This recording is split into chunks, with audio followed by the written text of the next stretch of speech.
Pemirsa RBTV, sudah tahu kan? Sejak 30 April 2022, RBTV sudah beralih ke siaran digital. Bagi pemirsa yang menggunakan antena UHF, bisa membeli set-top box di toko-toko terdekat untuk tetap mendapatkan siaran RBTV. Untuk Smart TV dengan cara reset ke siaran digital. Saksikan juga siaran RBTV melalui antena parabola Telkom dan live streaming UTV.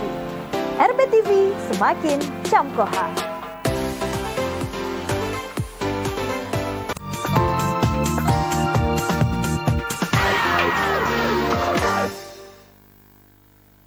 Warahmatullahi wabarakatuh. Selamat pagi pemirsa RBTV dimanapun Anda berada ya. Senang sekali bisa berjumpa kembali bersama saya Ranggi Dwinanda di Selamat Pagi Bengkulu ya. Semangat pagi gitu ya.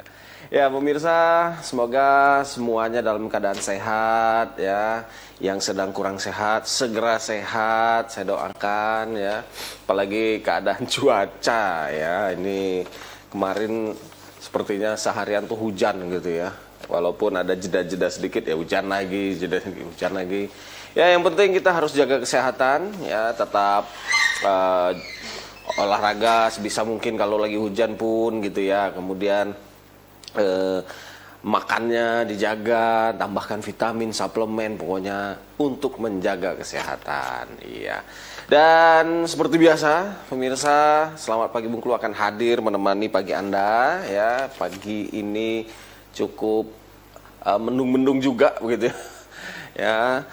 Yang penting harus tetap semangat paginya gitu ya. Ini Selamat Pagi akan memberikan informasi menarik tiap harinya, tiap paginya. Dan tentunya pagi hari ini kita juga memberikan tema yang cukup menarik juga. Nah, sebelum saya masuk tema ya, saya seperti biasa saya akan memberikan semangat dulu untuk para pemirsa dimanapun Anda berada ya, yang sedang beraktivitas kerja di kantor sambil bisa nonton RBTV ataupun yang beraktivitas di luar di lapangan gitu ya, bisa nonton RBTV. Kemudian juga beraktivitas di rumah ya, sebagai ya di rumah bersih-bersih rumah, nyuci segala macam, atau kantornya di rumah ya. Kita memberikan semangat pagi, pastikan hari ini lebih baik dari hari kemarin. Dan tentunya hadapi hari ini dengan senyuman. Iya. Ya pemirsa, terkait tema pada pagi hari ini yaitu Bersatu Membangun Bangsa. Ini refleksi dari Sumpah Pemuda ke-94. Wah, ini tanggal hari ini kan tanggal 27.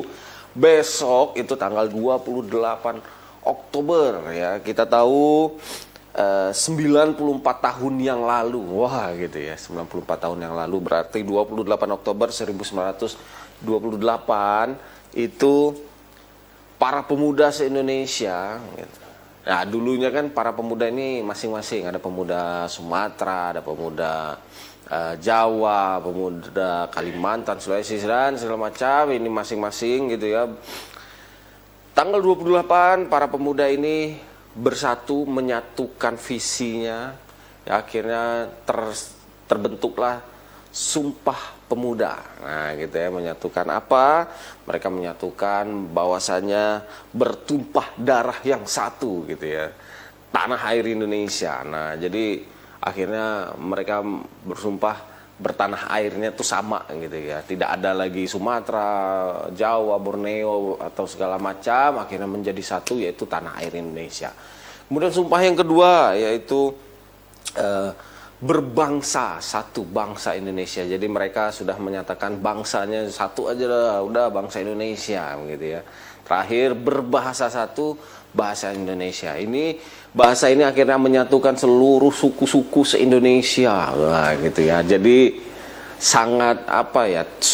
Tiga sumpah ini akhirnya mencetuskan perjuangan bangsa Indonesia saat itu. Nah, bagaimana memaknainya untuk tahun ini 2022 kita mengundang ya ini Ketua KNPI Provinsi Bengkulu. Nah, kita akan menghadirkan Ketua KNPI. KNPI ini persatuannya para pemuda. Wah, gitu ya. Jadi kita akan ngobrol-ngobrol bagaimana sih refleksi dari Sumpah Pemuda untuk tahun-tahun sekarang gitu ya. Maksudnya sudah 94 tahun sudah berjalannya Sumpah Pemuda, seperti apa sih penerapannya saat ini ya, bagaimana apakah juga KNPI juga merayakan Sumpah Pemuda, apakah ada kegiatan khususkah atau bagaimana. Nah, kita akan ngobrol-ngobrol ya, dan tentunya nanti bersama dengan narasumber kita ya. Jadi selama 1 jam ke depan kita akan berbincang terkait refleksi dari Sumpah Pemuda ke-94, Bersatu Membangun Bangsa ya. Setelah jeda, kita akan jeda dulu ini. Setelah jeda kami akan kembali dengan narasumbernya, kita akan berbincang selama 1 jam ke depan. Jadi tetap bersama kami di Selamat Pagi Bengkulu.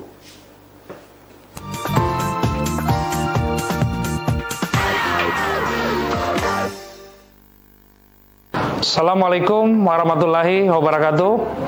Dinas Pendidikan dan Kebudayaan Provinsi Bengkulu akan membagikan ijazah sekolah secara gratis mulai tanggal 12 Oktober sampai dengan 14 November tahun 2022 kepada anak-anakku, alumni SMA, SMK, dan SLB yang ada di Kota Bengkulu dan Kabupaten. Segera datang ke sekolahmu, temui kepala sekolah, ambil ijazahmu tanpa dipungut biaya apapun.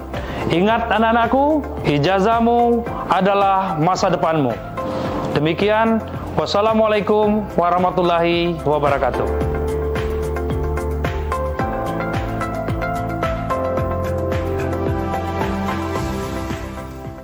Pada hari ini kita akan membahas tentang penyakit hipertensi atau disebut juga penyakit darah tinggi. Apa itu penyakit hipertensi atau penyakit darah tinggi? Hipertensi atau penyakit darah tinggi itu adalah keadaan di mana tekanan darah sistolik lebih dari sama dengan 140 mm air raksa dan atau tekanan diastolik lebih dari sama dengan 90 mm air raksa. Penyakit darah tinggi disebut juga sebagai penyakit silent killer. Itu kenapa? Dikarenakan penyakit darah tinggi sering tidak disadari dan sering tidak bergejala.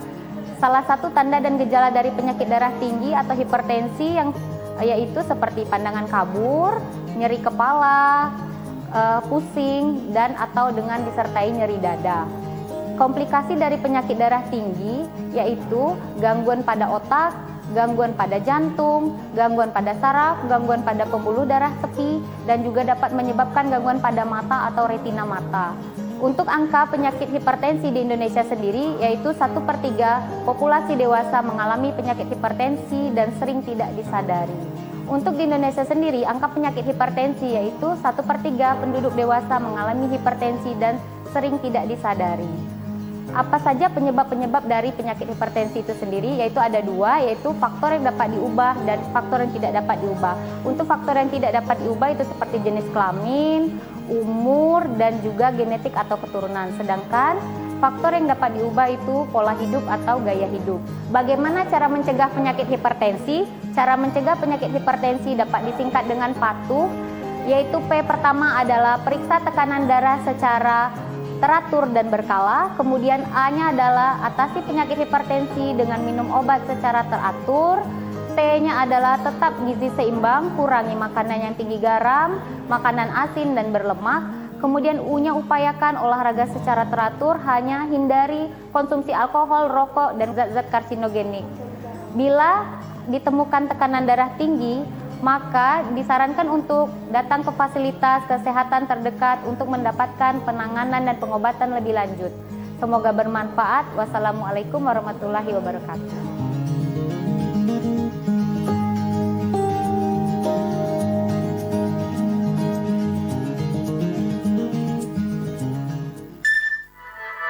Kenalin nih gengs, New Honda Genio. Kini tampil dengan gaya baru. Desain lebih seru dengan ban dan pelek baru 12 inci. Makin trendy dan stabil saat berkendara. Pas banget buat Gen Xis kayak kita. Pilihan striping dan warna barunya cocok buat semua gaya kita. Makin bebas berekspresi, berani eksplorasi. Kita selalu pengen nyeksi setiap hari. Untungnya sekarang Honda Genio punya power charger di rak depan.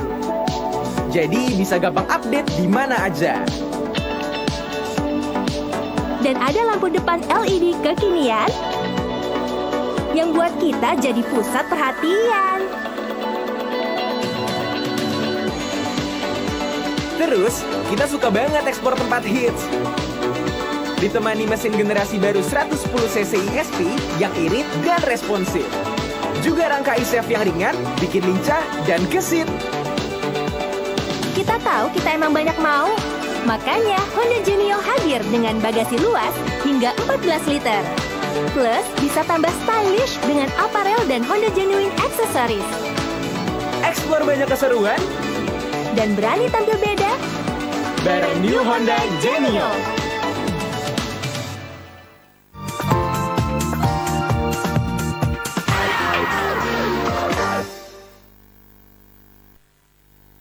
Balik lagi di Selamat Pagi Bengkulu, pemirsa. Di studio kami sudah hadir narasumber. Saya perkenalkan ada Bung Tendri Yusfik Thohir, ya. Beliau adalah Ketua DPD KNPI Provinsi Bengkulu. Assalamualaikum, Bung Tendri. Waalaikumsalam. Apa kabarnya nih? Alhamdulillah, Ya, baik saja. Pagi-pagi ini kan. Tetap semangat. Tetap semangat, ya, semangat pagi begitu ya.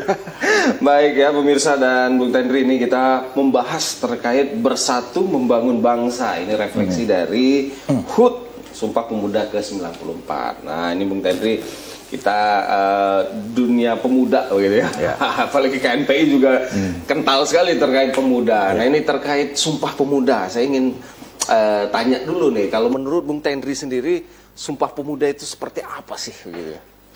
Ya baik. Sejarahnya lah ya. Ya, jadi Sumpah Pemuda ini merupakan peristiwa sakral, tonggak sejarah bangsa. Nah, jika kita memahami diksi dari kata sumpah ini merinding gitu kan. Jadi bahwa pemuda di negeri ini pada tahun 1928 itu pernah bersumpah kepada Indonesia akan bersatu dalam tujuan yang sama, membawa bangsa-bangsa atau kelompok-kelompok yang bersatu ini kepada sebuah kemerdekaan yang hakiki. Jadi tepatnya di tanggal 28 Oktober 1928, pemuda-pemuda, kelompok-kelompok pemuda se-Nusantara, itu yang kita kenal ada Yong Java, Yong Sumatera, Yong Ambon, Yong Celebes, dan kelompok-kelompok lain, itu berkumpul di Jakarta, melakukan kongres 2 kali, dan kemudian kita kenal, mendeklarasikan sebuah sumpah yang kita kenal hari ini sebagai Sumpah Pemuda, yaitu bersepakat bertumpah darah yang satu, tanah air Indonesia, kemudian berbangsa satu, bangsa Indonesia, kemudian menjunjung bahasa persatuan bahasa Indonesia. Jadi ini peristiwa yang sangat sakral, yang seyogyanya kita sebagai generasi muda harus betul-betul memahami ini sebagai pijakan dalam setiap aktivitas kita melakukan kegiatan berbangsa dan bernegara hari ini. Betul, Ya. betul. Dan harus sampai hari ini harus terus diterapkan. Iya, betul. Ya. Nah, ini menurut Bung Tendri sendiri seberapa penting sih sejarah ini? Artinya ketika terjadinya Sumpah Pemuda begitu ya, pasti kan ada pergolakan, kemudian ada perjuangan. Akhirnya menurut kacamata Bung Tendri sendiri seperti apa pentingnya sebuah Sumpah Pemuda? Sumpah Pemuda ini bagi saya adalah pijakan. Pijakan bahwa kita sadar negara ini berdiri di atas kelompok-kelompok yang bersatu tadi. Jadi ketika hari ini ada satu kelompok yang menyatakan kelompoknya yang paling penting, ada suatu kelompok yang ingin menyingkirkan kelompok yang lain, itu adalah sebuah pengkhianatan terhadap Sumpah Pemuda yang pernah dideklarasikan oleh pendahulu kita di tahun 1928. Artinya ini adalah tekad persatuan yang pendahulu kita junjung dan tetap harus kita pegang teguh sampai hari ini dalam pijakan kita membangun negara kita. Baik. Nah, ini juga kita lihat sudah 94 tahun. Wow, betul. Sumpah Pemuda udah berlangsung. Kita melihat dunia saat ini, dunia pemuda lah ya, dunia anak-anak muda saat ini dari SMA lah bahkan kuliah begitu ya. Sumpah Pemuda sepertinya sudah mulai pudar gitu di hati mereka begitu ya, sudah mulai adanya perselisihan antar pemuda. Jadi menurut Bung Tendri sendiri seperti apa akhirnya anak-anak muda saat ini begitu? Jadi kami kira itu peran organisasi-organisasi kepemudaan hari ini, bagaimana kita membangkitkan kembali semangat Sumpah Pemuda, kemudian memberikan pemahaman, kemudian mendorong kesadaran para generasi muda untuk kembali memahami pijakan kita dalam berbangsa ini adalah semangat persatuan. Jadi banyak sekali tantangan sekarang, Bung Ranggi. Kita dihadapkan kepada paham-paham radikalisme yang selalu menghantui kita, dan ini saya kira sebuah ancaman bagi kita dalam melaksanakan pembangunan bangsa ini. Dan kita melakukan banyak kegiatan, aktivitas-aktivitas dalam berorganisasi ini, bagaimana menjauhkan para generasi muda terhadap paham yang memecah belah bangsa ini. Paham radikalisme itu kan pada akhirnya menganggap kelompok-kelompok lain itu tidak layak untuk menghuni Dunia ini bangsa ini dengan kelompok-kelompok lainnya, merasa kelompok mereka lah yang paling benar penting, gitu ya. paling benar kan. Jadi itu salah satu ancamannya. Jadi kalau kita merujuk kembali kepada sejarah bangsa ini, utamanya tonggak Sumpah Pemuda, kita akan memahami, generasi muda akan memahami bahwa bangsa Indonesia ini memang berdiri di atas banyak kelompok. Itulah Indonesia, disebut Indonesia itu adalah negara bangsa, negara yang dihuni oleh banyak kelompok. Oleh sebab itu semboyan kita adalah Bhinneka, kebinekaan, keberagaman yang menjadi satu, Bhinneka Tunggal Ika. Jadi itu yang harus terus kita sadarkan generasi muda saat ini, sehingga kalau mereka memang betul-betul sadar terhadap historis bangsa kita ini, tidak akan mudah terhanyut dengan informasi-informasi sembarangan, kemudian larut dalam propaganda politik sembarangan kan. Jadi mereka akan kuat, kokoh dan fokus dengan arah pembangunan bangsa seperti itu. Betul ya. Ya kita juga berharap sih sebenarnya generasi muda emang harus bersatu ya, karena kalau sudah pecah dari awal nih bangsa ini mau kemana begitu ya. Baik. Nah, ini kan juga tadi disampaikan bahwasanya ada peran penting organisasi pemuda saat ini begitu. Nah, KNPI sendiri akhirnya berada di mana begitu untuk menjunjung Sumpah Pemuda ini? Nah, KNPI ini merupakan wadah keberhimpunan organisasi kepemudaan, utamanya yang saya pimpin adalah di tingkat provinsi. Jadi kita menghimpun banyak OKP-OKP, baik yang berbasic kampus ataupun orsap-orsap partai politik.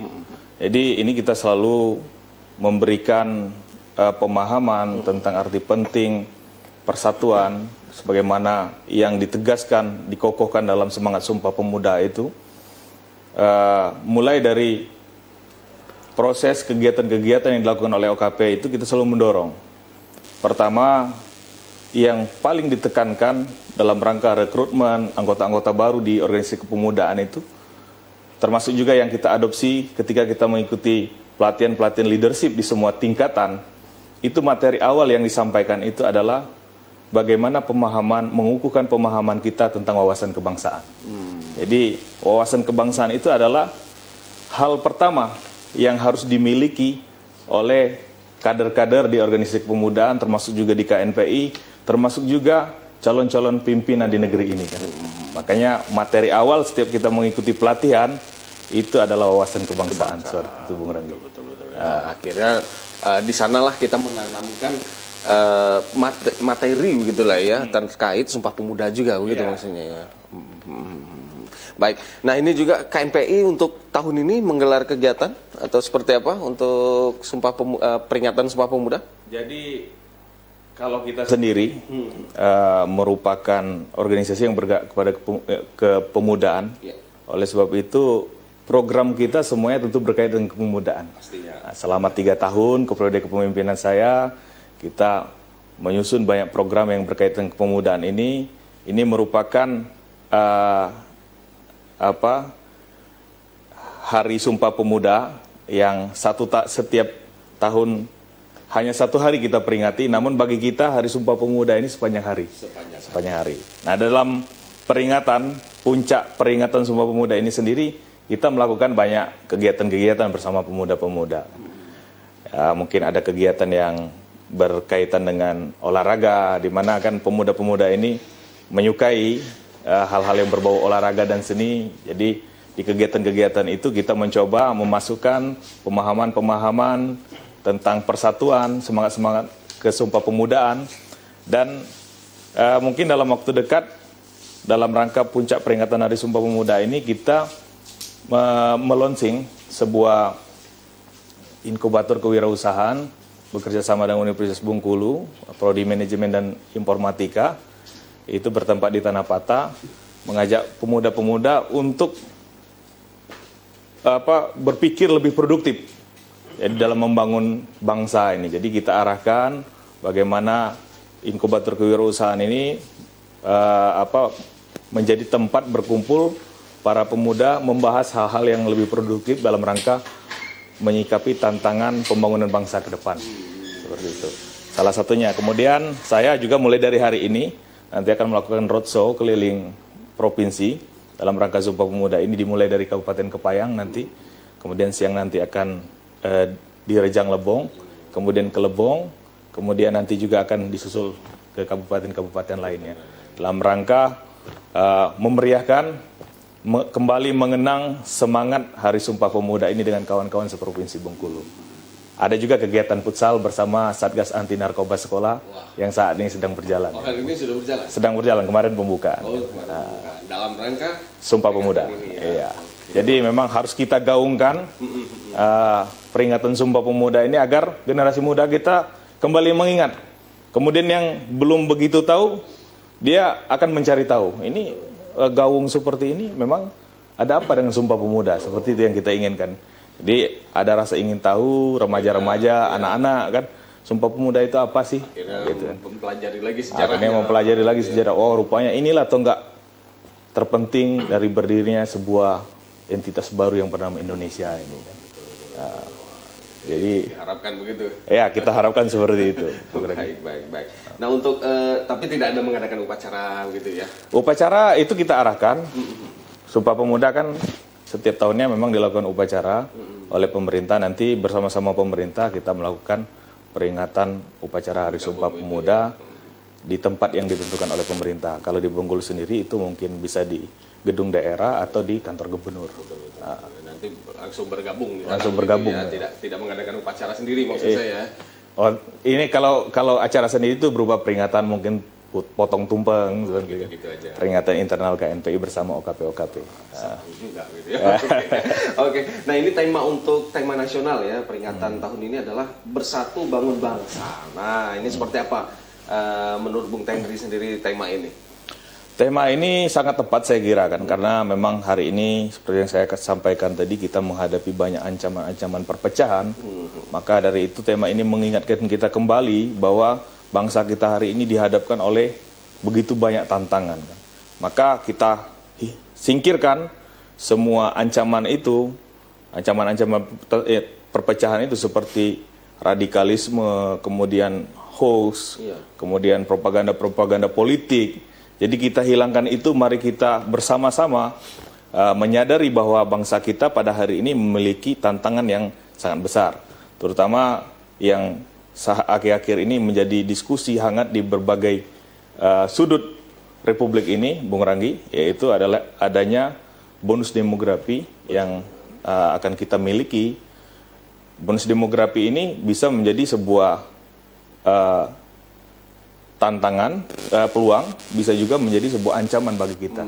Kalau kita bisa menyiapkan bonus demografi ini dengan baik, maka ini adalah sebuah peluang bagi bangsa kita. Semua angkatan kerja yang diprediksi itu akan mendominasi jumlah masyarakat kita ketika di 2045 itu nanti menjadi angkatan kerja yang produktif, maka akan menjadi sebuah kekuatan bagi bangsa kita. Malah dunia memprediksi Indonesia akan menjadi kekuatan ekonomi 5 terbesar di dunia ketika nanti kita bisa memanfaatkan bonus demografi itu dengan baik. Namun di sini juga kita harus menyadari, generasi muda hari ini harus menyadari bonus demografi itu tidak bisa kita kelola dengan baik. Kita masih disibukkan dengan isu-isu radikal, kemudian sebagian lagi ini kena candu, narkoba, segala macam. Jadi generasi yang kita harapkan produktif di 2045 nanti akan menjadi beban negara. Malah jadi beban negara. Akan disubsidi terus-meneruskan untuk biaya hidupnya kan, karena di panti rehab segala macam.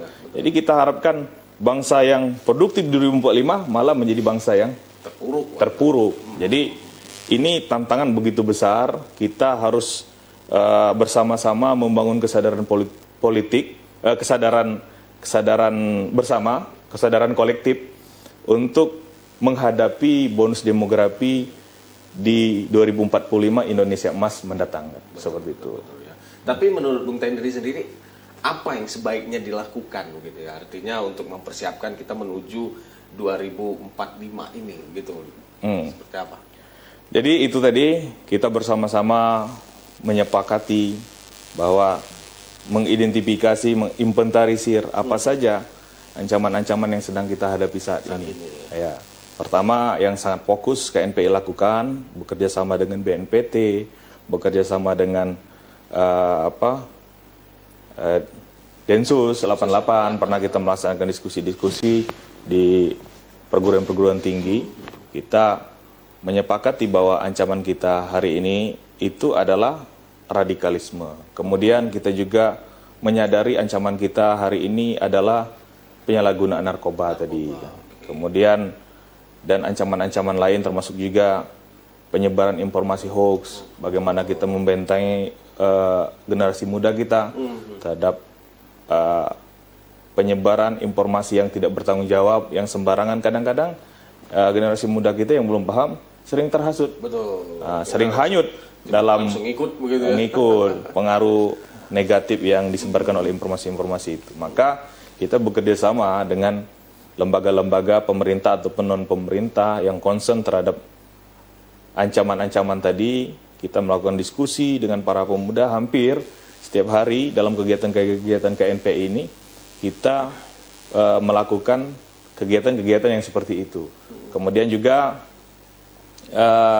terhadap penyalahgunaan narkoba ini tadi, terhadap penyebaran paham radikalisme ini tadi, kembali kita menegaskan bahwa OKP-OKP yang berhimpun di dalam KNPI itu harus memiliki sikap yang tegas, mempersyaratkan perekrutan semua kader-kader di tingkat OKP ataupun kami juga di kepengurusan KNPI itu harus menandatangani fakta integritas, akan menjauhi penyalahgunaan narkoba, kan? Kemudian akan menolak segala bentuk macam paham radikalisme. Jadi itu merupakan standar baku yang kita tetapkan dalam penerapan organisasi di OKP-OKP baik di tubuh KNPI sendiri. Betul, ya kan? Karena kalau sudah dilakukan saat ini, ya mudah-mudahan nanti di tahun 2045 ini juga sudah terbebas, gitu ya. Ya karena kalau tidak ada usaha, tidak akan ada hasilnya nanti ya. Baik Bung Tendri, kita akan jeda sejenak ya. Baik pemirsa, kita akan jeda terlebih dahulu. Setelah jeda iklan nanti kita akan kembali, kita akan membahas kembali ya. Terkait juga saya ingin tahu program-program KNPI di bawah kepemimpinannya Bung Tendri begitu ya. Kemudian juga pemuda ini kan menjadi pilar pembangunan sebuah daerah. Nah, ini seperti apa nanti ya. Jadi terus saksikan kami, setelah jeda kami akan kembali. Tetap bersama kami di Selamat Pagi Bengkulu.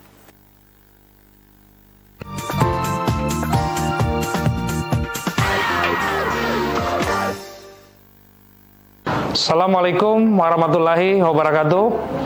Dinas Pendidikan dan Kebudayaan Provinsi Bengkulu akan membagikan ijazah sekolah secara gratis mulai tanggal 12 Oktober sampai dengan 14 November tahun 2022 kepada anak-anakku alumni SMA, SMK dan SLB yang ada di Kota Bengkulu dan Kabupaten. Segera datang ke sekolahmu, temui kepala sekolah, ambil ijazahmu tanpa dipungut biaya apapun. Ingat anak-anakku, ijazahmu adalah masa depanmu. Demikian, wassalamualaikum warahmatullahi wabarakatuh.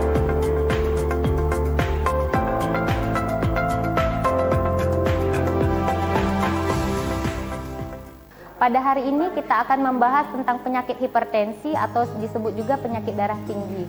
Apa itu penyakit hipertensi atau penyakit darah tinggi? Hipertensi atau penyakit darah tinggi itu adalah keadaan di mana tekanan darah sistolik lebih dari sama dengan 140 mm air raksa dan atau tekanan diastolik lebih dari sama dengan 90 mm air raksa. Penyakit darah tinggi disebut juga sebagai penyakit silent killer. Itu kenapa? Dikarenakan penyakit darah tinggi sering tidak disadari dan sering tidak bergejala. Salah satu tanda dan gejala dari penyakit darah tinggi atau hipertensi yaitu seperti pandangan kabur, nyeri kepala, pusing, dan atau dengan disertai nyeri dada. Komplikasi dari penyakit darah tinggi yaitu gangguan pada otak, gangguan pada jantung, gangguan pada saraf, gangguan pada pembuluh darah tepi, dan juga dapat menyebabkan gangguan pada mata atau retina mata. Untuk angka penyakit hipertensi di Indonesia sendiri, yaitu 1/3 populasi dewasa mengalami penyakit hipertensi dan sering tidak disadari. Untuk di Indonesia sendiri, angka penyakit hipertensi yaitu 1/3 penduduk dewasa mengalami hipertensi dan sering tidak disadari. Apa saja penyebab-penyebab dari penyakit hipertensi itu sendiri? Yaitu ada dua, yaitu faktor yang dapat diubah dan faktor yang tidak dapat diubah. Untuk faktor yang tidak dapat diubah itu seperti jenis kelamin, umur, dan juga genetik atau keturunan. Sedangkan faktor yang dapat diubah itu pola hidup atau gaya hidup. Bagaimana cara mencegah penyakit hipertensi? Cara mencegah penyakit hipertensi dapat disingkat dengan patuh, yaitu P pertama adalah periksa tekanan darah secara teratur dan berkala. Kemudian A-nya adalah atasi penyakit hipertensi dengan minum obat secara teratur. T-nya adalah tetap gizi seimbang, kurangi makanan yang tinggi garam, makanan asin dan berlemak. Kemudian U-nya upayakan olahraga secara teratur, hanya hindari konsumsi alkohol, rokok, dan zat-zat karsinogenik. Bila ditemukan tekanan darah tinggi, maka disarankan untuk datang ke fasilitas kesehatan terdekat untuk mendapatkan penanganan dan pengobatan lebih lanjut. Semoga bermanfaat. Wassalamualaikum warahmatullahi wabarakatuh.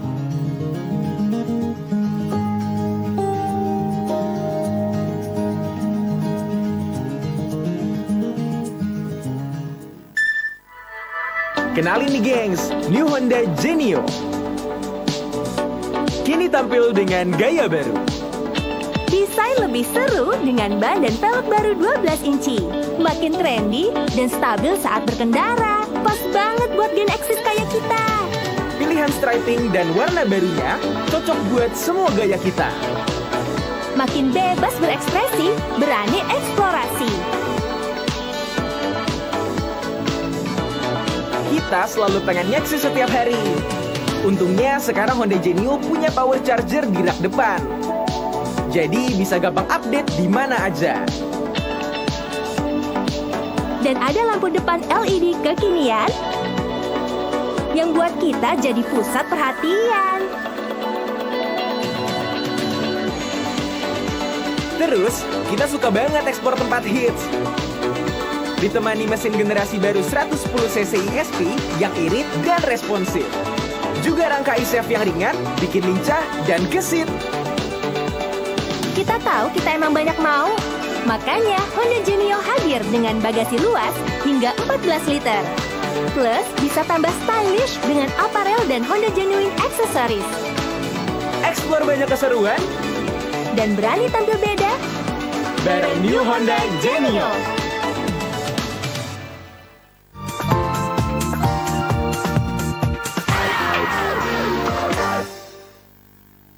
Kembali lagi di Selamat Pagi Bengkulu, pemirsa, kita masih membahas mengenai bersatu membangun bangsa. Ini refleksi dari HUT Sumpah Pemuda ke-94. Masih bersama dengan Bung Tenri, Ketua DPD KNPI Provinsi Bengkulu. Nah, ini Bung Tenri, kita lanjut lagi. Ya. Saya ingin diskusi ya, artinya ini terkait pemuda saat ini, gitu. Kita tahu pemuda saat ini tadi juga sudah dibahas ya, tantangan terbesarnya itu karena ada rusaknya generasi muda dengan narkoba, kemudian juga ada radikalisme. Nah, kemudian mungkin juga dunia-dunia budaya-budaya lain seperti game misalnya, kan, budaya-budaya luar gitu. Nah, ini bagaimana sebenarnya upaya-upaya lain yang bisa kita lakukan terhadap generasi-generasi muda ini seperti apa, Bung Tenri? Jadi memang bicara tentang generasi muda itu suatu hal yang penting ya. Karena banyak orang-orang bijak menyampaikan jika kita ingin melihat masa depan suatu bangsa itu, maka lihatlah generasi mudanya hari ini. Kemudian juga pemuda ini merupakan ya aset suatu bangsa yang harus benar-benar diperhatikan oleh pemangku kebijakan hari ini. Jadi jangan dipandang sebelah mata, pelibatan pemuda ini merupakan hal yang penting. Iya. Kemudian itu tadi saya sampaikan banyak ancaman-ancaman yang saat ini sedang menghantui para pemuda kita hari ini. Dalam kesempatan ini saya mengajak agar semua stakeholder yang ada di negeri ini, terutama di daerah kita, Provinsi Bengkulu, agar mari bergandengan tangan. Kita sebagai penggiat sosial ini yang bergerak konsen di bidang kepemudaan, berharap peran serta semua elemen masyarakat dalam rangka membawa pemuda ini betul-betul kepada impian yang betul-betul kita harapkan, kepada jalur yang betul-betul kita harapkan, adalah kelompok yang produktif di masa ketika mereka betul-betul melanjutkan tongkat estafet pembangunan daerah kita, pembangunan bangsa kita ini. Nantinya. Jadi ya memang kewajiban tugas untuk membina kepemudaan ini tentu ini bukan ditumpukan kepada suatu kelompok saja, bukan kepada pemerintah saja, bukan kepada KNPI saja, bukan kepada kelompok-kelompok tertentu saja, namun kepada seluruh elemen yang ada di bangsa kita ini. Bagaimana peran perguruan tinggi, bagaimana peran peran dunia swasta kan, membangun pemuda ini. Oleh sebab itu ini kan mulai bergeser dunia saat ini, bahwa peran pemuda ini kembali dituntut dalam pembangunan bangsa kita ini. Memang kita sadari, sadar atau tidak sadar kita, bahwa pemuda ini adalah benteng terakhir pertahanan bangsa kita. Jadi bukan militer lah. Bukan. Ya, kalau saya mengamati dalam perjalanan bangsa kita ini, bahwa benteng terakhir pembangunan bangsa kita ini adalah pemuda. Bagaimana kita diingatkan pada peristiwa Sumpah Pemuda, kemudian bagaimana kita diingatkan pada peristiwa tumbangnya Orde Lama di tahun 66, kemudian tumbangnya Orde Baru di tahun 98, kemudian kita memasuki era demokrasi. Pemuda-pemuda kembali dipanggil hari ini kan, untuk memberikan peran strategisnya. Banyak kalangan-kalangan pemuda kita terjun menyebar di seluruh elemen berbangsa ini. Ada yang menjadi pengusaha, ada yang menjadi politisi, ada yang menjadi birokrat, dan Bung Ranggi juga berkiprah di bidang media. Maka oleh sebab itu kita melihat bahwa ini pemuda mulai mengambil alih peran pembangunan bangsa ini. Saya sebagai kawan pemuda menyemangati, mendorong agar para pemuda ini tidak hanyut di dalam dunia-dunia yang telah mereka ada di dalamnya, malah menjadi agen pembaharu. Mereka yang ada di politisi jangan terbawa oleh suasana politisi yang ya menjadi kritik bagi kita selama ini. Jadi kita selalu mengkritik dunia politik seperti ini kan. Pemuda masuk sana harus menjadi agen perubahan. Bagaimana menjadi agen yang menelurkan kebijakan-kebijakan yang baik bagi bangsa ini.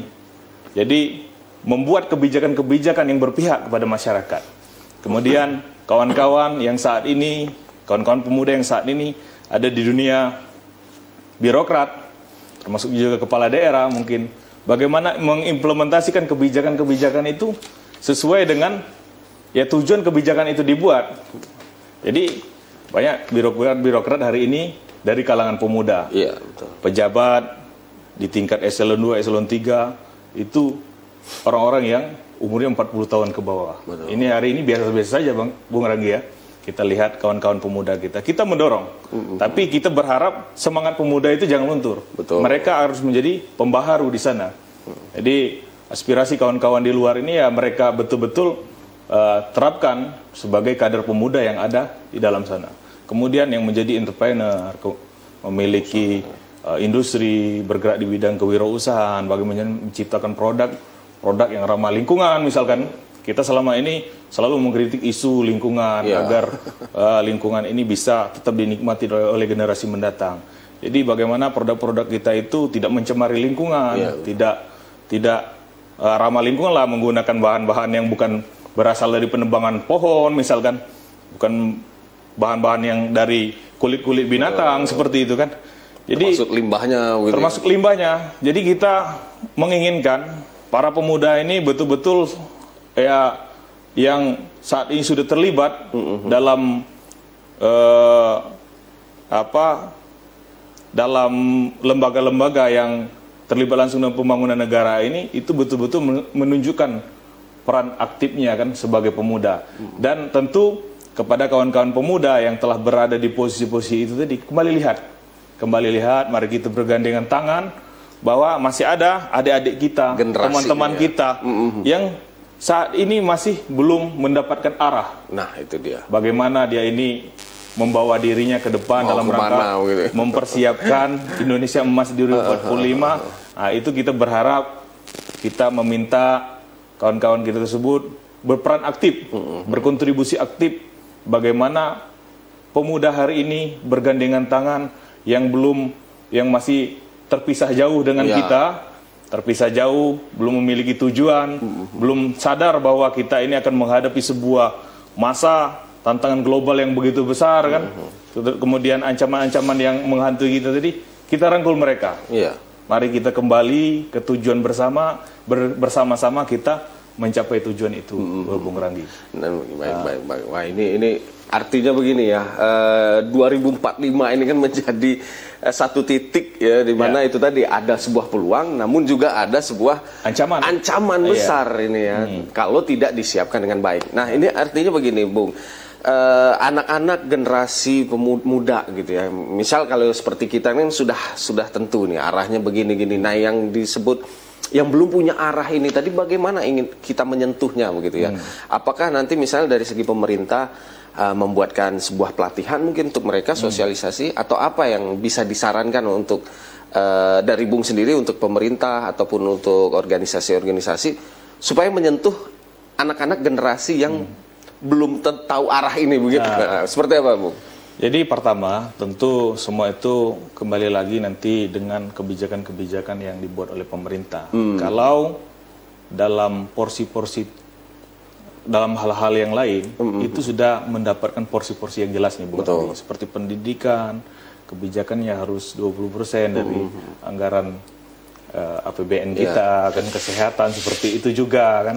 Nah, kemudian hari ini kita mempertanyakan pemuda sendiri mendapatkan porsi seperti apa kan? Nah, di sana bisa kita lihat kan, bisa kita lihat bagaimana dukungan dari khususnya pemerintah tadi kan untuk betul-betul concern membenahi dunia kepemudaan hari ini. Dan kita sendiri dalam rangka menyentuh kelompok-kelompok pemuda yang mungkin kemudian terpisah jalannya dari yang lain ini ya, dengan itu tadi kita mencoba mencari formula, tentu dengan langsung turun ke kelompok-kelompok itu. Kita sebagai pemuda, ini sebagai, kalau di dunia pendidikan itu, Bung Ragi, itu dikenal dengan konselor kan, konselor sebaya. Yang mengerti tentang pemuda ya pemuda sendiri. Pemuda sendiri. Memang mereka pernah muda kan. Yang lain itu memang pernah muda, tapi tantangan pemuda hari ini yang mengerti itu pemuda sendiri. Bagaimana pemuda hari ini berpacu dengan kemajuan teknologi. Yang mereka pernah muda dulu belum dihadapkan dengan situasi ini. Yang tahu situasi ini ya kita pemuda kan. Jadi pelibatan pemuda untuk membuat kebijakan-kebijakan yang terkait dengan pemuda itu adalah hal yang sangat penting. Bahkan itu harus, saya kira kan. Betul. Jadi memang tantangannya seperti itu. Nah, ini juga anak-anak muda saat ini saya lihat banyaklah main gamenya. Wah, apa yang bisa tanggapan dari Bung sendiri seperti apa untuk anak-anak muda yang seperti itu? Jadi setiap hal itu kan tergantung dengan sudut pandang kita. Tergantung sudut pandang kita. Ya, game hari ini adalah sebuah keniscayaan. Tidak bisa kita tolak itu sebagai bentuk penyimpangan kan. Ya, karena ini sebuah hiburan juga begitu sebuah kan. hiburan. Bahkan hari ini game itu sudah menjadi peluang usaha Bisnis nih baru, loh, betul. peluang bisnis baru kan. Banyak developer game, Betul. kemudian menciptakan sebuah sistem bagaimana game ini menghasilkan uang hari ini kan. Ya. Pemerintah sendiri jangan tutup mata, jangan memerangi anak-anak yang bermain game ini atau developer game ini kan. Jadi malah kita harus membuatkan sebuah formulanya. Bagaimana game ini ya sifatnya mengedukasi. Betul. Ada game-game yang edukasi kan. Di semacam puzzle, semacam bahasa, semacam budaya kan. Atau semacam kuis kuis ya. kan. Jadi banyak game-game itu yang dibangun seperti itu kan. Kemudian ada reward-reward yang di sana. Maka hari ini pemerintah telah melegalkan game itu sebagai salah satu cabang olahraga kan. Iya, E-sport kan. E-sport. E-sport sudah menjadi salah satu cabang olahraga yang diakui oleh pemerintah dan eventnya setiap tahun itu dilaksanakan. Jadi ini tinggal bagaimana sudut pandang kita menyikapi ini. Bagi saya game itu bukan sebuah ancaman. Tinggal bagaimana kita mengarahkan anak-anak kita ini porsinya seperti apa kan. Kemudian kepada developer game sendiri bagaimana membangun game itu menjadi salah satu wadah pendidikan juga. Jangan melulu game-game itu yang sifatnya menghibur saja kan. Jadi bangun juga game yang menjadi wadah anak-anak kita untuk belajar di sana. Betul. Jadi game is okay. It's okay. It's gitu okay. Ya. Tapi yang jelas tetap harus produktif. Tetap harus produktif. Begitu. Ya. Nah ini terkait produktif, ya, sedikit saya ingin mendengar tanggapan dari Bung sendiri. Masih ada anak-anak muda nih misalnya males nih untuk kerja, gitu ya. Misalnya udah tamat kuliah tapi dia masih males mau cari pekerjaan, kemudian mau usaha juga males, begitu-begitu. Itu bagaimana tanggapannya, Bung? Ya terhadap anak-anak muda kita yang masih galau kan, anak muda kita Galau yang masih nih. galau kan, dia belum menyadari atau belum menyepakati apa impiannya. Ketika seorang anak muda telah memahami atau melihat dia itu ke depan itu bahkan seperti apa, maka tidak perlu akan ada dorongan dari pihak manapun, dia akan bergerak dengan sendirinya. Betul. Maka hari ini kami juga bekerja sama, berkolaborasi dengan banyak pihak dalam rangka membangun jiwa-jiwa produktif di kalangan generasi muda kita. Itu ada juga penggiat-penggiat kewirausahaan yang kita gandeng kan. Kemudian kita berharap tentu anak-anak muda kita ini menjadi anak-anak muda yang produktif, bukan konsumtif. Iya. Jadi bangsa kita ini bukan hanya sebagai market ke depannya, namun juga kita harapkan bangsa kita menjadi bangsa produsen, bisa menghasilkan sesuatu yang bisa kita jual bukan hanya di dalam negeri ini, namun juga keluar sana. Jadi hari ini, Bung Ranggi, saya kira Bengkulu sendiri telah banyak memiliki aset-aset itu kan, orang-orang yang pemuda-pemuda yang siap bersaing, baik di bidang usaha, bidang-bidang lainnya, bukan hanya di skala daerah saja, namun skala nasional juga saya lihat beberapa pemuda kita siap tampil. Betul. Jadi terhadap mereka yang belum mendapatkan impian tadi, saya mengajak mari bangun. Iya. Mari bangun, bangkit, semangat, karena kita sedang menghadapi tantangan yang begitu besar. Semakin kita tertinggal, semakin kita tidak bergerak, maka kita akan tertinggal jauh. Kalau ada seminar tentang kewirausahaan, ikut. Kemudian hari ini kita sudah diberikan banyak sekali kemudahan dengan kemajuan teknologi yang ada sekarang. Semua informasi itu bisa kita Akses dengan gampang ya. dengan genggaman saja. Genggaman saja. Di dalam genggaman di smartphone, kita butuh informasi tutorial membuat usaha apa, kita bisa akses di handphone kan.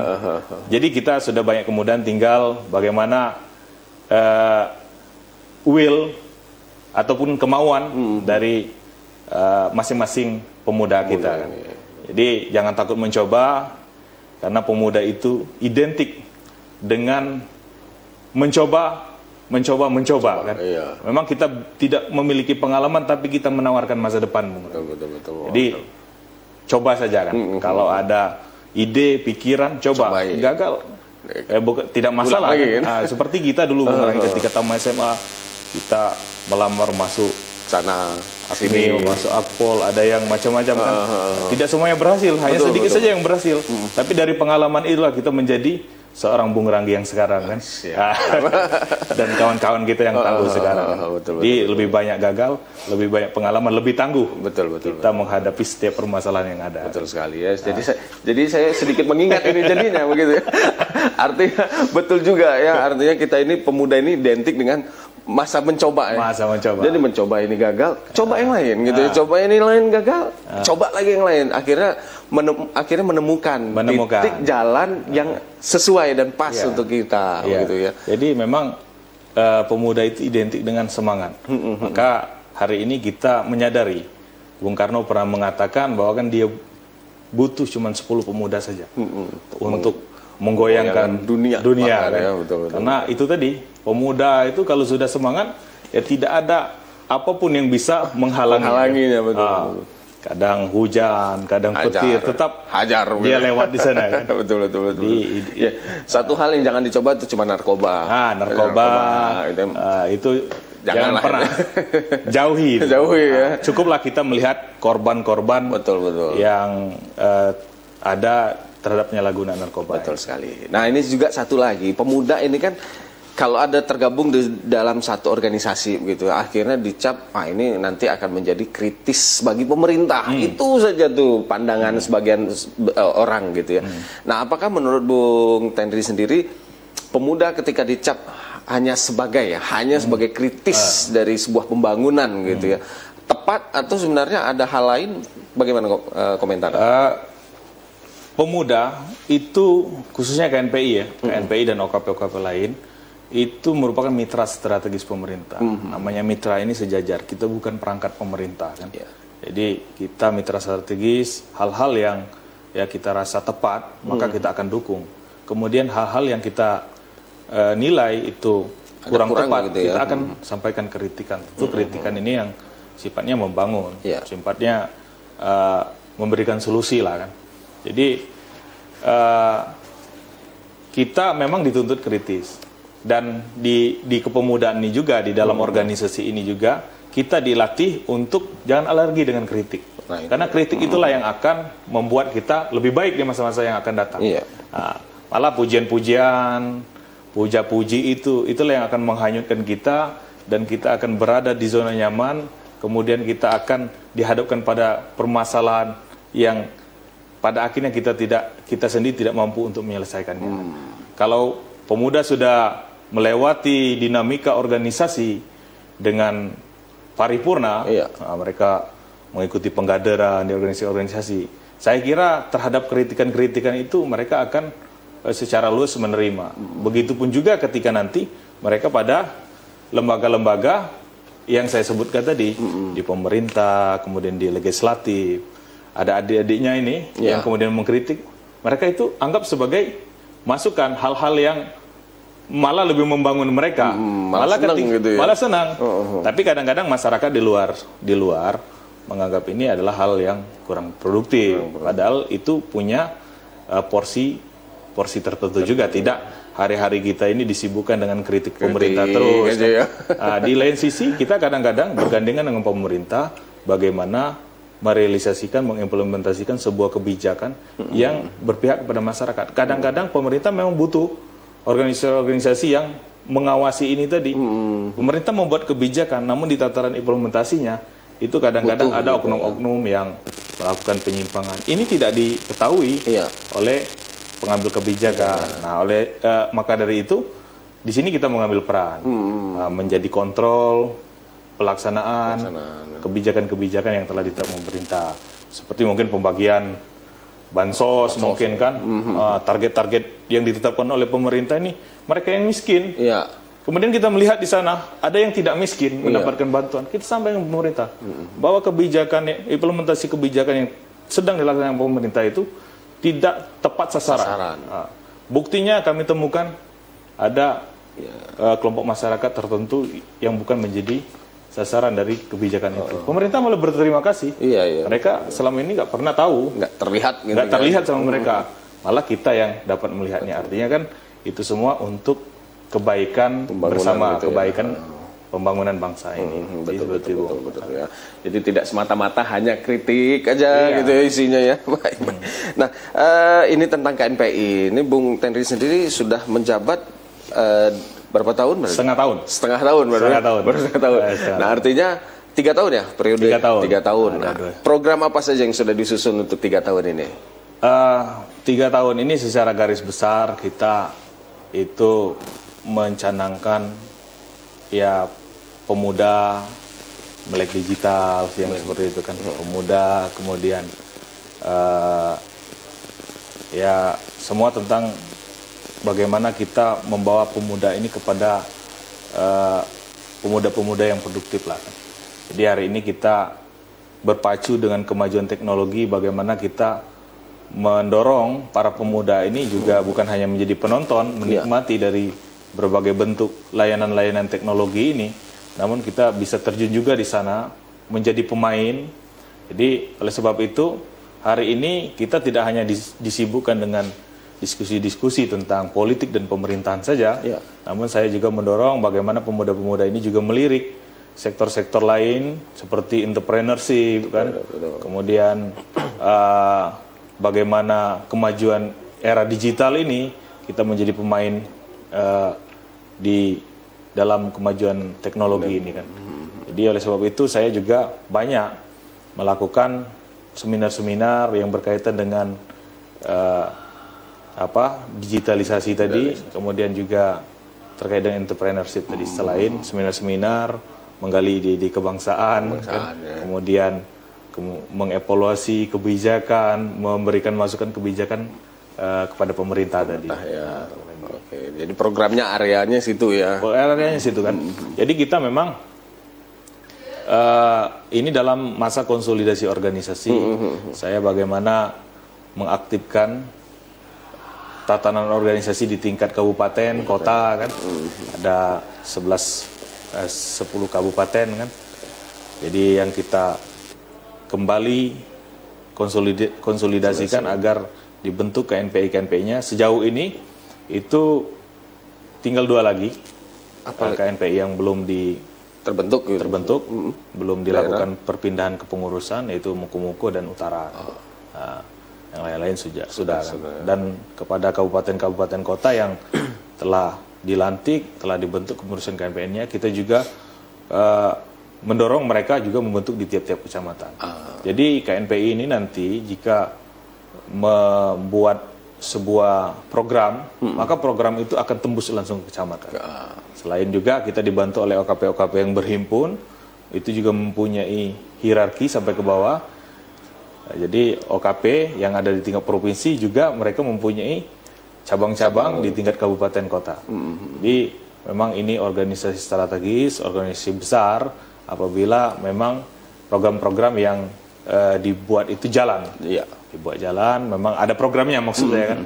Program-programnya dapat diteruskan kepada organisasi-organisasi yang ada di tingkat kabupaten kota tadi, bahkan sampai ke kecamatan. Bahkan kalau memang masih memungkinkan ini di masa periode 3 tahun ini, Bung Ranggi, saya juga akan meneruskan ke tingkat desa dan kelurahan. Jadi kader-kader kita ada tingkat desa, tingkat kelurahan, dan itu tadi program-program yang kita bahas tadi itu akan lebih mudah. Akan lebih mudah itu bisa kita lakukan sampai ke tingkat bawah. Akhirnya menyentuh lapisan terbawah anak-anak muda yang tadi galau-galau tadi. Galau-galau, dan kita juga itu menampung. Jadi aspirasi yang selama ini kita cuma lihat kan di tingkat provinsi secara umum kan. Namun dengan ada kader-kader kita di tingkat desa, tingkat kelurahan, informasi yang kita dapat itu akan lebih real. Betul. Jadi apa yang terjadi di tingkat desa, kelurahan, kecamatan itu akan lebih real kita dapatkan dengan adanya kader-kader kita di bawah tadi. Betul sekali. Baik.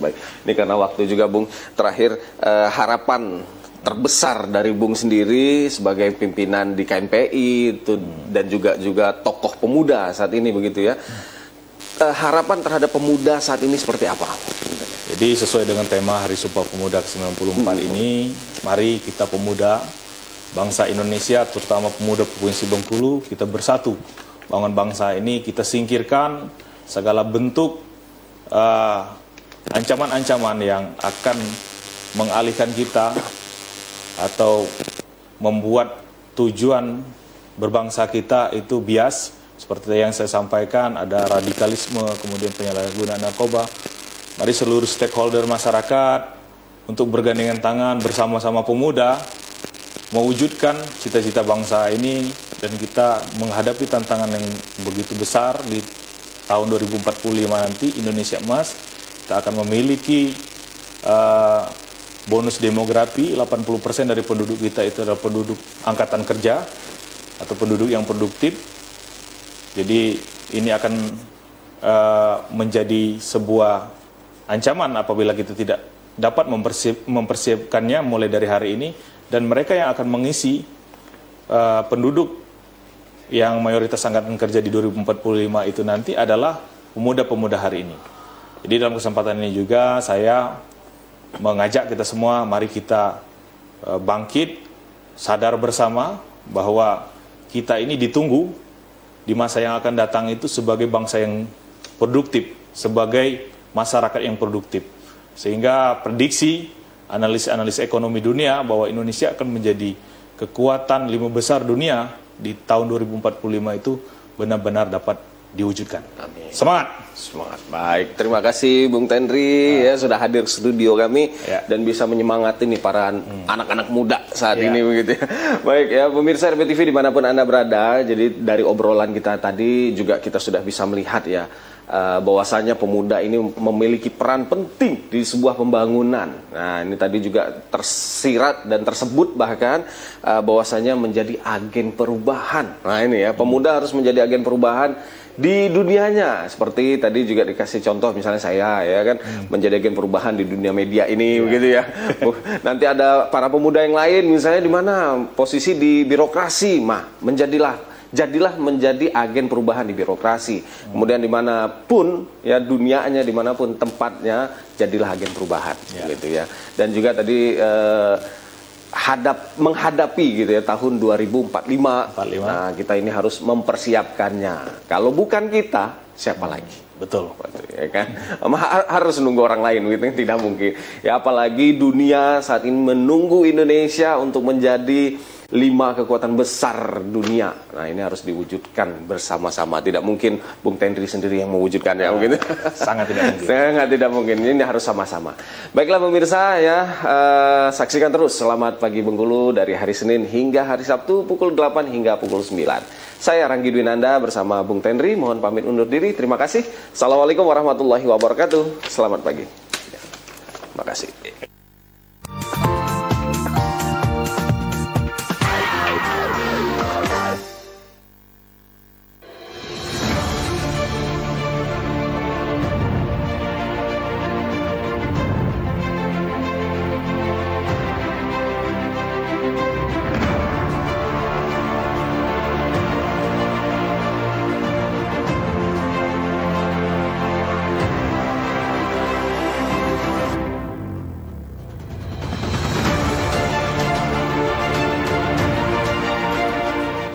Saya berharap dengan Posyantek potensi daerah dapat tergali. Penerapan teknologi tepat guna bisa diterapkan di desa-desa. Dan terbentuknya inovasi-inovasi baru dalam mengembangkan potensi-potensi yang ada di desa.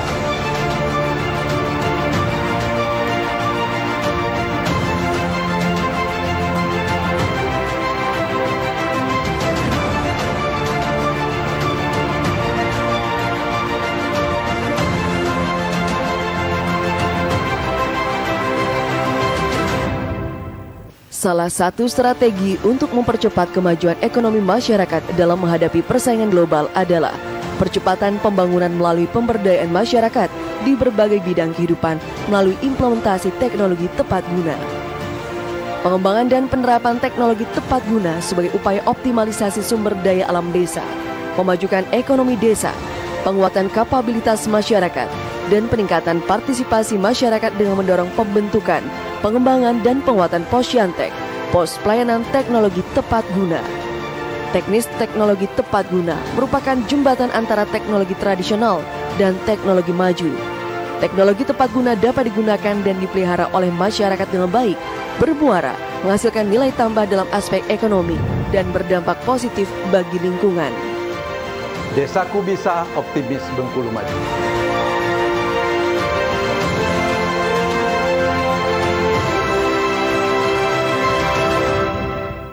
Stunting sudah pasti pendek, tapi pendek belum tentu stunting. Salah satu upaya percepatan penurunan stunting dari hulu adalah dengan menggunakan aplikasi LC-Meal, elektronik siap menikah dan hamil. Pencegahan stunting dapat dimulai dari calon pengantin dengan menggunakan aplikasi LC-Meal untuk memastikan siap menikah dan juga siap hamil. Aplikasi diisi oleh kedua calon pengantin yang didampingi oleh tim pendamping keluarga TPK. Pendampingan oleh tim pendamping keluarga dilakukan dari 3 bulan sebelum menikah sebanyak 2 kali. Sebelum mengisi aplikasi LC-Meal, Catin diharuskan untuk melakukan pemeriksaan kesehatan di Vaskes terdekat guna mengisi kuesioner yang ada di aplikasi. Pemeriksaan yang dilakukan Vaskes meliputi tinggi badan, lingkar lengan atas, berat badan, kadar Hb dalam darah, perilaku merokok. Setelah Catin memeriksakan diri ke Vaskes dan mendapatkan hasilnya, tim TPK akan membimbing Catin dimulai dari pendaftaran aplikasi LC-Meal yang dibimbing oleh tim TPK. Pengisian aplikasi sampai dengan keluar sertifikat yang hasilnya berisiko ataukah normal. Pendampingan ibu hamil oleh tim pendamping keluarga TPK. Dimulai dari ibu dinyatakan positif hamil, TPK sudah harus melakukan pendampingan hal ini, bertujuan untuk memantau perkembangan kehamilan sampai ibu melahirkan. TPK memastikan ibu hamil mendapatkan pemeriksaan di Vaskes atau bidan minimal sebanyak 6 kali selama kehamilan. Kader KB bersama dengan PPK melakukan kunjungan rumah kepada ibu hamil, serta memastikan ibu hamil tersebut mendapatkan pemeriksaan oleh bidan. Salah satu tugas kader KB dan PKK adalah mengantarkan ibu hamil ke bidan atau Vaskes untuk mendapatkan pemeriksaan kehamilan. Bidan sebagai koordinator TPK dapat melakukan pemeriksaan kehamilan sebagai bentuk pendampingan dan harus menginput pelaporan di aplikasi ibu hamil atau Google Form. Bila hasil pemeriksaan ditemukan faktor resiko tinggi, maka TPK dapat melakukan sistem rujukan ke Vaskes terdekat, supaya ibu hamil dapat mendapatkan penanganan lebih lanjut. Tim pendamping keluarga melakukan pendampingan kepada ibu hamil sebanyak 8 kali pendampingan selama kehamilan. Kunjungan rumah kepada ibu hamil, serta memastikan ibu hamil tersebut mendapatkan pemeriksaan oleh bidan. Salah satu tugas kader KB dan PKK adalah mengantarkan ibu hamil ke bidan atau Vaskes untuk mendapatkan pemeriksaan kehamilan.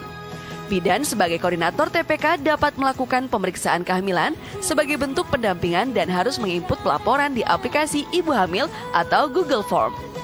Bila hasil pemeriksaan ditemukan faktor resiko tinggi, maka TPK dapat melakukan sistem rujukan ke Vaskes terdekat, supaya ibu hamil dapat mendapatkan penanganan lebih lanjut. Tim pendamping keluarga melakukan pendampingan kepada ibu hamil sebanyak 8 kali pendampingan selama kehamilan.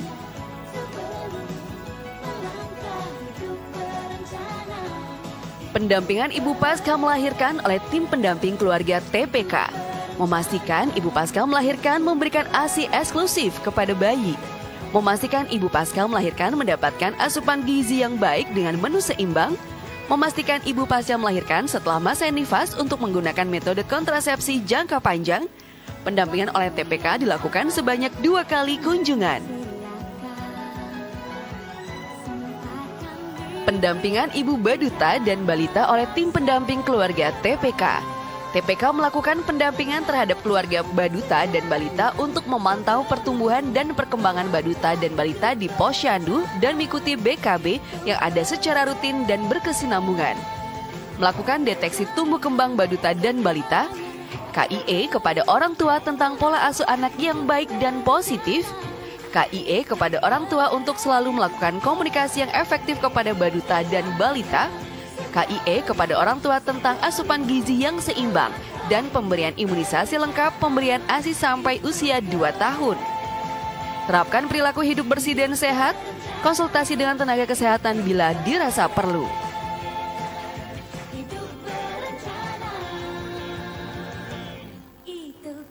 Ayo cegah stunting.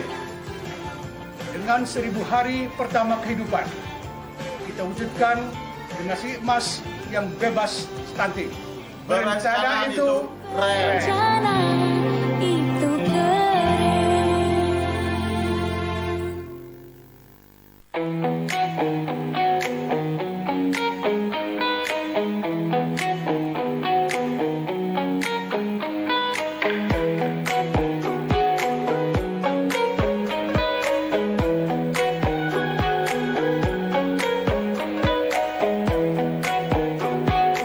Halo pemirsa, episode kali ini Gerebek Pajak di Kabupaten Mukomuko. Jangan lupa bayar pajak kendaraan kalian ya. Nah, manfaat pajak kendaraan bermotor bagi daerah adalah merupakan salah satu sumber pendapatan daerah. Berguna untuk membiayai penyelenggaraan pemerintah daerah, berguna untuk pembangunan dan atau pemeliharaan jalan serta peningkatan moda dan sarana transportasi umum, membantu peningkatan pendapatan kabupaten kota, dan meningkatkan ketenangan dan kepastian hukum bagi wajib pajak.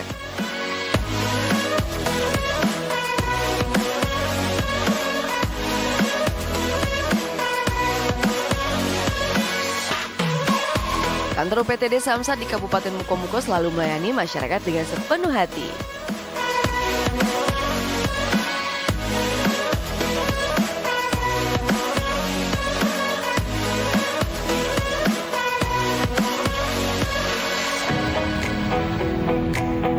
Layanan mobil samling kali ini berada di Pasar Lubuk Pinang.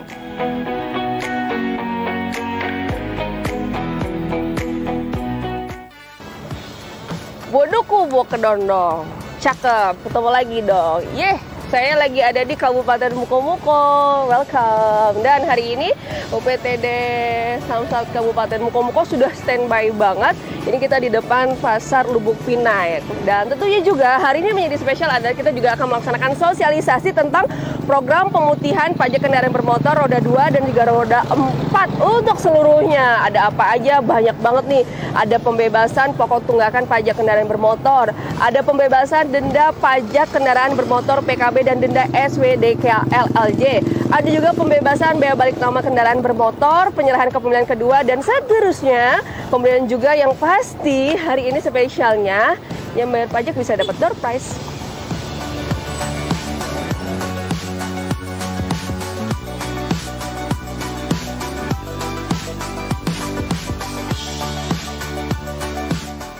Kita keliling Pasar Lubuk Pinang. Nah, di sini ternyata banyak para pedagang yang berasal dari Padang, yang secara otomatis banyak kendaraan yang berplat BA nih.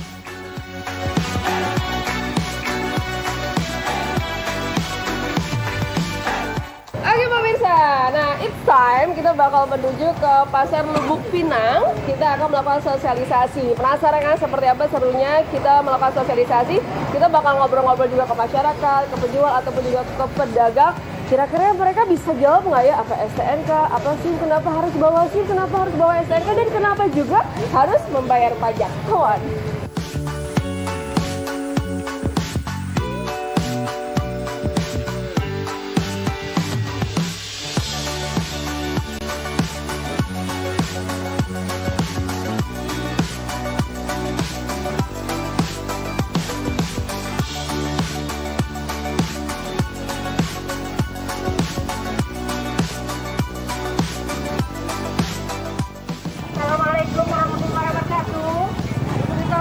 Kepada seluruh warga masyarakat Kabupaten Mukomuko,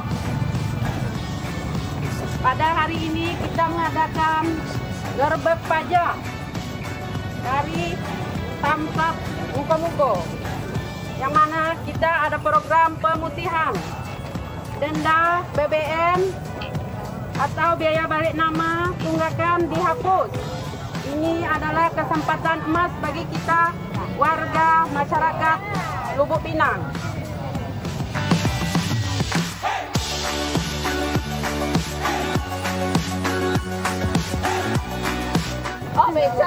Bapak udah bayar motor, bayar pajak motor belum? Baru sih, Pak Bima. Nanti saya kasih hadiah ya, walaupun ternyata agak bandel, tapi apresiasi hadiah nggak apa-apa. Ini namanya berarti langsung ke merah. Beca motor. Rodanya berapa? Rodanya berapa? Roda 3. Ketawa terus. Udah bayar pajak motor belum? Belum, pajak mati. Kenapa pajaknya mati? Ya udah lama motornya, udah lama. Tahun berapa sih motornya? Nggak tahu nih. Nggak tahu. Ini, sorry, BD atau BA? Lagi itu. Jakarta gila. Jakarta. Gitu. Lagi. Berarti kalau misalnya ini platnya mati, kemudian B, pertama tindakan yang harus dilakukan apa nih Pak Rusdi? Balik nama, bayar pajaknya atau apa? Jangan ketawa terus, dengerin. Oke. Ya, ini kan kalau dia plat kan ini plat luar. Dia pertama kan dia urus cabut berkas dulu untuk balik nama. Dia cabut berkas. Cabut berkas di Pemda, di Samsat di Jakarta ini plat B.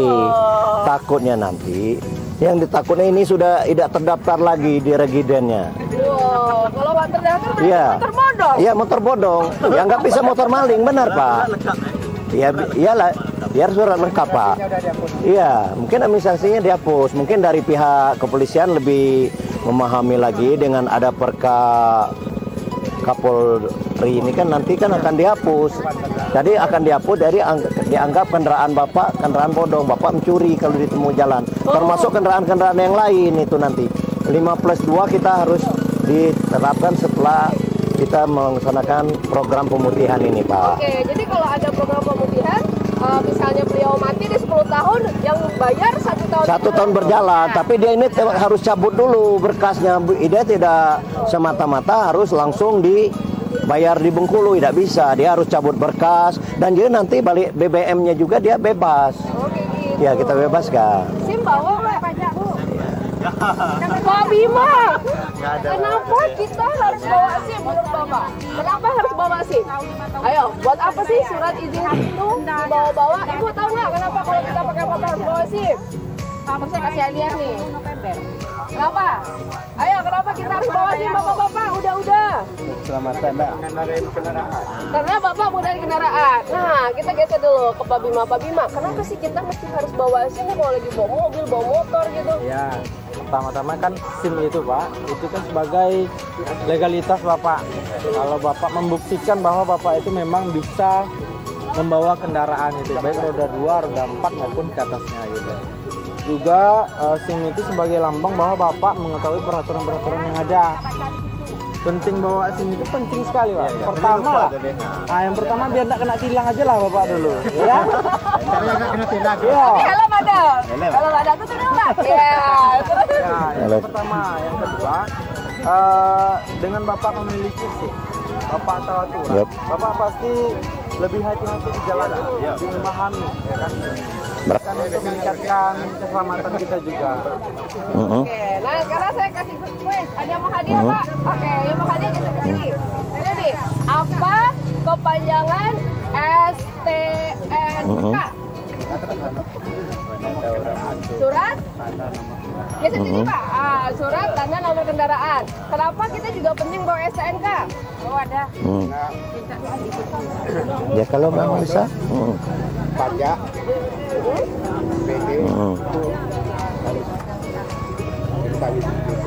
Harus diketahui Dan kepolisian. ini aja apa namanya tidak nanti kirimkan ininya nama kegiatannya anggaran sekarang berapa karena kita akan melaksanakan makin ke Bandung. Kebetulan kan Ari kan nih masuk ke Palau PTD. Kenapa nih harus bayar pajak Pak? Selain dari untuk membantu bangunan Pak, bayar pajak itu untuk ketertiban administrasi kita, bahwa pajak itu setelah dibayar terdaftar di regiden dan untuk pembangunan juga gitu. Setuju. Jadi bayar pajak itu untuk pembangunan kita juga. Mudah-mudahan nanti pasarnya segera dibangun juga ya Bapak ya. Itu PR-nya. Oke, kita kasih hadiah boleh?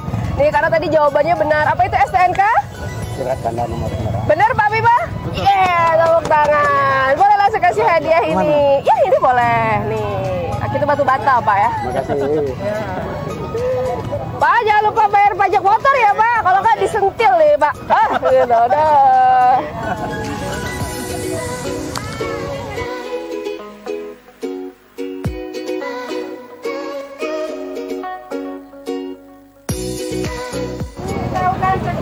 Jam 12 ya? Bukan pasar. Dari kantor sampah. Ini kita Kantor pajak. paling lama sampai jam 11 lah. Anda biaya balik nama, tunggakan semuanya dihapus. Bayar pajak 1 tahun berjalan. Ayo adik sanak semuanya bayar pajak. Kita datang langsung ke lapangan gerbek pajak. Atas perhatiannya terima kasih.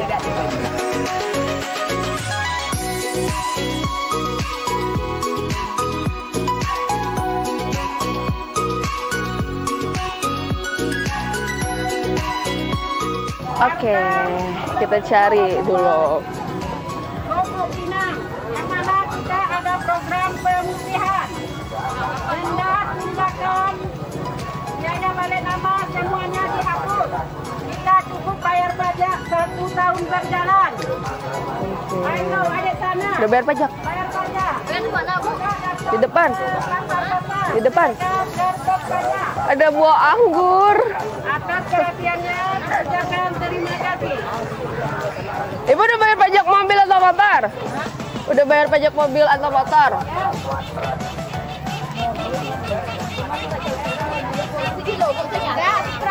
Seperapat aja. Udah bayar pajak belum? Motor mobil? Kamu? Udah tahu belum kalau bayar bisa di depan? Iya. Oh, di oke-okein aja. Lagi nawar guys, yuk kabur.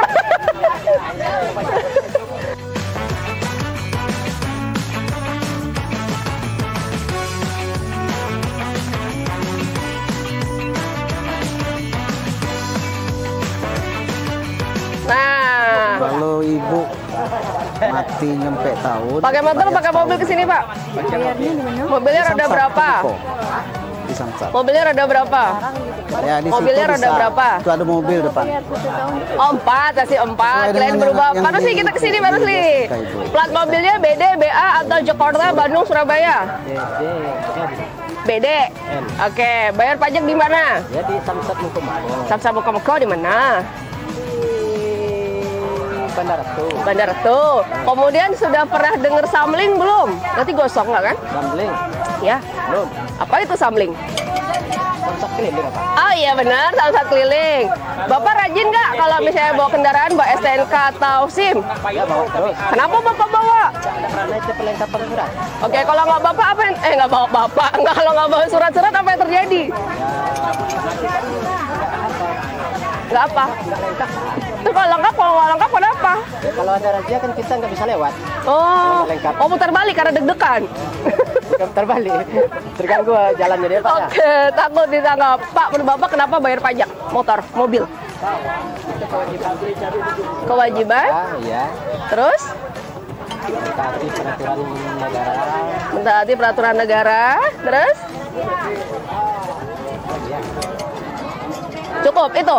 Oke, saya geser ke Pak Rusli. Pak Rusli, kenapa sih kita harus membayar pajak gitu? Masyarakat repot-repot, bahkan kalau telat takut nih deg-degan ketemu Pak polisi. Kenapa juga, Pak? Ya, kita kan satu kita sebagai warga negara Indonesia kewajiban kita untuk membayar pajak. Jadi kita bayar pajak kan kegunaannya juga kembalinya lagi kan ke masyarakat untuk membangun jalan, sarana prasarana, untuk pembangunan di desa, di kecamatan itu akan kita lakukan. Jadi kembalinya ke sana juga, Pak. Oke, benar. Untuk pembangunan desa. Pembangunan juga. Jadi kepanjangan STNK apa, Pak? STNK. Surat Yuk hadiah. tanda Surat tanda STNK. Surat tanda nikah. bukan. Betul surat nikah. Surat tanda N. N. Nanas. Bukan. Oh, bukan. Iya, apa itu? Lupa itu. Surat tanda N ya, Pak? N. Surat tanda N. 5, 4, 3, 2, 1. Nyerah Bapak, makasih ya Pak ya. Kita geser lagi, masih jadi PR ya Pak ya. Nanti saya balik lagi ya Pak ya. Dadah, Assalamualaikum.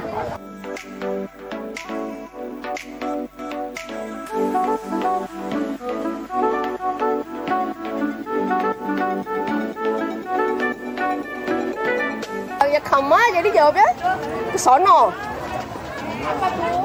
Ibu, apa kepanjangan SIM? Aduh, apa ya Bu? Pak Bima. Surat pengemudi motor. SIM. Terima kasih SIM. Surat tanda pengemudi. Surat tanda pengemudi. Yakin. SIM. S-nya apa? Izin pengemudi. Surat izin pengemudi. Yeay. Bu, kenapa kalau hanya berkendara harus bawa SIM? Karena itu surat izin kita, nanti kalau ada Pak Polisi ditanya Pak Polisi, kan kita bisa menjawabnya, Bu. Oke, jadi emang Pak Polisi mau tanya ada apa? surat izinnya mengemudi Jadi motor mengemudi, gitu ya. gitu. Emang udah pernah ditilang?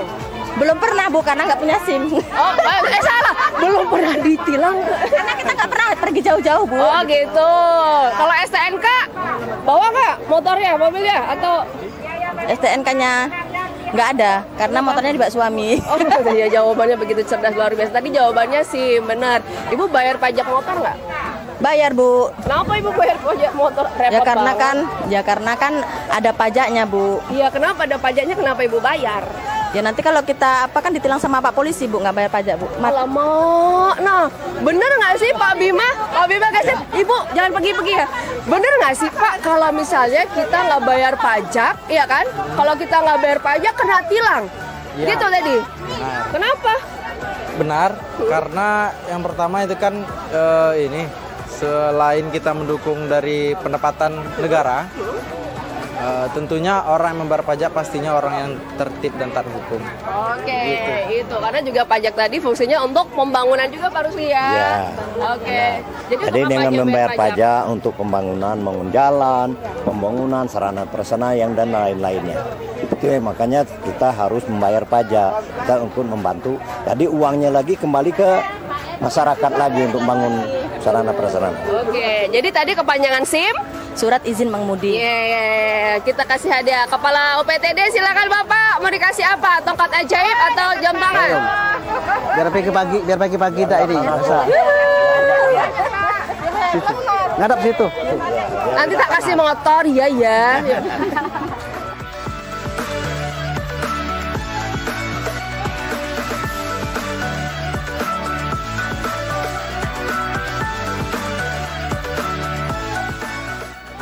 Boleh nih. Posisinya kan beli motor di showroom. Beli motor di showroom. Ya, tapi posisi mati pajak. Posisinya mati pajak. 8 tahun. 8 tahun. Iya. Iya. Tapi platnya apa? Plat BA, Bu. BA. Nih, Pak Kepala UPTD, kita punya penemuan. Ya, sini Pak. Nah, kita geser. Jadi ada penemuan bahwa Mas Nikola Saputra ini beli motor di showroom. Mati pajak 8 tahun. Platnya plat BA. Pak BA. Kita langsung kasih solusinya. Jadi apa yang harus beliau lakukan? Dibuat surat pengantar dari showroom bahwa plat BA tadi. Iya. Dicabut dulu berkasnya, Pak. Pindahkan dulu ke Bengkulu, nanti diproses Bengkulu untuk Samsat Mukomuko kita bisa bantu. Aku pikir bisa cabut di Mukomuko gitu. Tidak bisa. Harus di Padang ya? Atau harus dilakukan sama showroom? Bisa ya boleh kerjasama dengan showroom, nanti kita terima berkasnya, kita proses, kita bantu. Kita cuma ngambil surat pengantar gitu, Pak.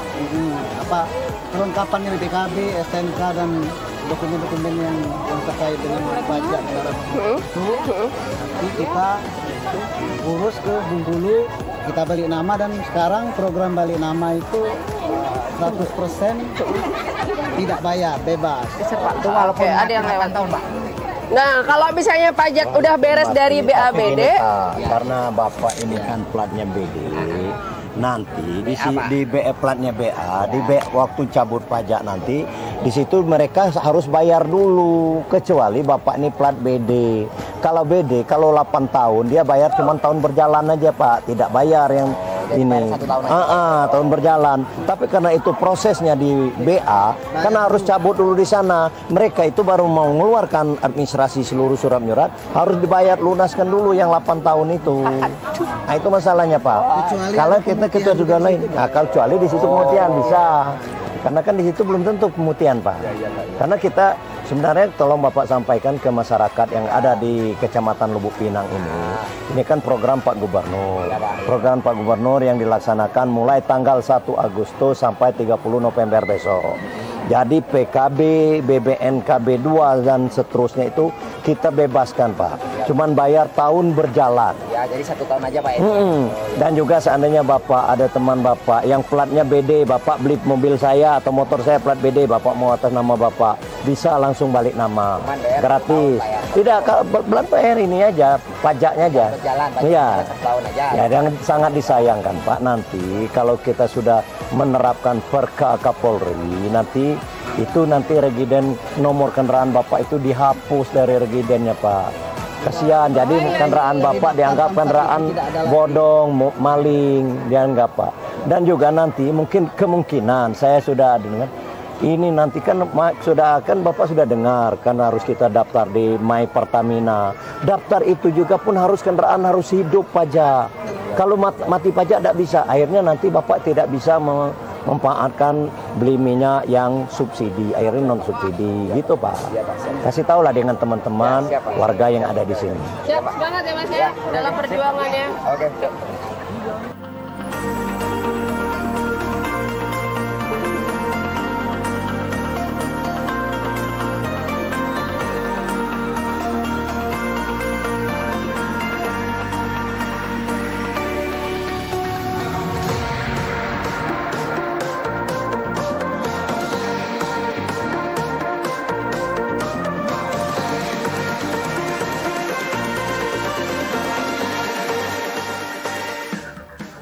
Nah, kesini. Assalamualaikum.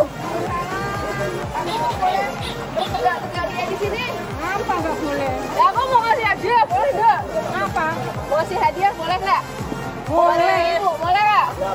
Boleh nggak? Boleh. Boleh nggak? Boleh, gitu. Tahu di mana tempat bayar pajak motor mobil? Nggak punya motor banyak. Ya wes, rapopo. Ya memang hijau nggak punya motor. Rapopo Bu, pokok tak kayak ijam. Kemudian ibu-ibu yang di sini ada yang tahu kepanjangan JR. Jadi JR itu misalnya ada kecelakaan memberi santunan. Ada yang tahu nggak JR itu apa? Jaranan bukan? Apa? Kecil sekali suaranya. Kecil sekali suaranya. Apa tadi JR apa?